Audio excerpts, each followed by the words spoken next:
The Aghori defy societal norms. Practitioners of a sect of Hinduism, the Aghori are often seen as mystics who embrace practices that many consider taboo. They believe that true enlightenment is achieved through transcending social and religious conventions, including those related to purity and pollution. Their practices include meditating on cremation grounds, smearing ashes on their bodies, and even consuming human remains. For the Aghori, these acts are not mere eccentricities, but sacred rituals that break down the illusion of duality and uncover divine truth. The Aghori trace their spiritual lineage to the early followers of Shiva in the 5th century. Revered as the destroyer and transformer in Hindu cosmology, Shiva embodies both creation and destruction, purity and impurity.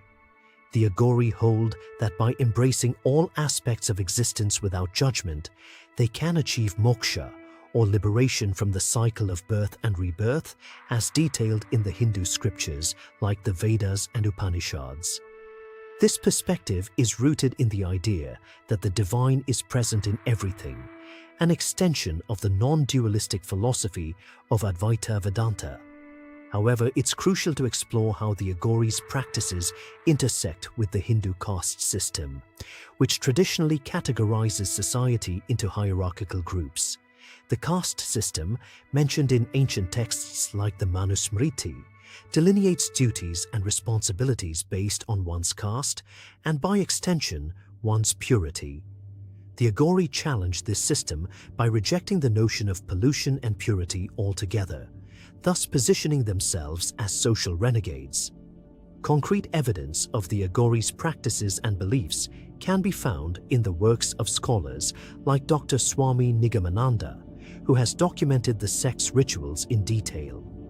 Additionally, anthropologist Dr. Ron Barrett's field studies have provided insight into how the Aghori's beliefs manifest in daily life, revealing a community deeply committed to their spiritual path despite societal disdain. Critics might point to the Aghori's controversial practices as evidence of cultural degradation rather than spiritual enlightenment. Some argue that their rituals are a form of rebellion against mainstream Hindu values, rather than a genuine spiritual pursuit. They cite instances where Aghori practices appear to exploit marginalized individuals, raising ethical concerns. For example, the consumption of human flesh, even if symbolic, is seen as a violation of human dignity and societal norms. Yet these criticisms often fail to account for the Aghori's theological framework and ethical reasoning. For the Aghori, their practices are not acts of desecration, but of devotion. In their view, the human body, even in death, is sacred and a vessel for spiritual awakening. This belief is not without precedent in Hindu thought. The concept of karma, as described in the Bhagavad Gita, emphasizes that actions devoid of attachment to results can lead to spiritual growth. The Aghori see their rituals as an extreme embodiment of this principle, aiming to dissolve ego and embrace oneness with the divine.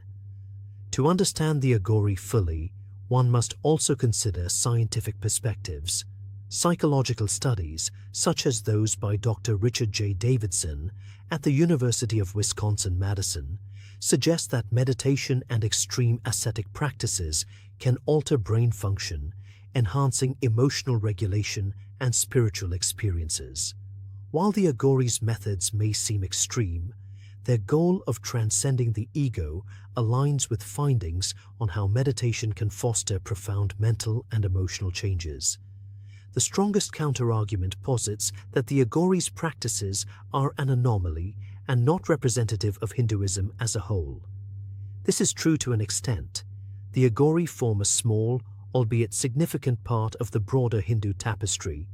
However, dismissing them as mere anomalies overlooks the valuable spiritual insights they offer about overcoming duality and societal constructs.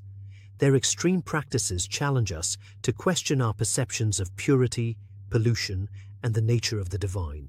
So are the Aghori practitioners of a profound spiritual practice or merely a cultural anomaly? The evidence suggests they are both.